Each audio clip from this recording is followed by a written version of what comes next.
Future historians will be in a unique position when they come to record the history of our own times. They will hardly know which facts to select from the great mass of evidence that steadily accumulates. What is more, they will not have to rely solely on the written word.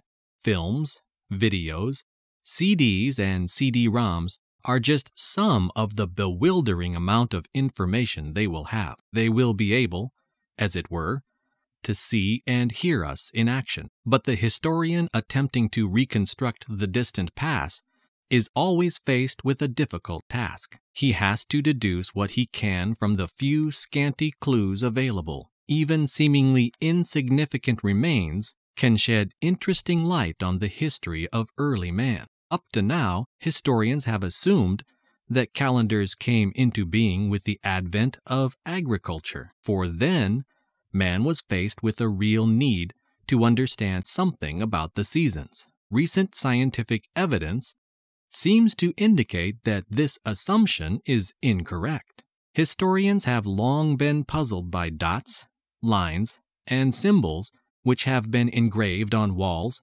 bones, and the ivory tusks of mammoths. The nomads who made these markings lived by hunting and fishing during the last ice age, which began about 35,000 BC and ended about 10,000 BC. By correlating markings made in various parts of the world, historians have been able to read this difficult code. They have found that it is connected with the passage of days and the phases of the moon. It is, in fact, a primitive type of calendar. It has long been known that the hunting scenes depicted on walls were not simply a form of artistic expression. They had a definite meaning, for they were as near as early man could get to writing. It is possible that there is a definite relation between these paintings and the markings that sometimes accompany them. It seems that man was making a real effort to understand the seasons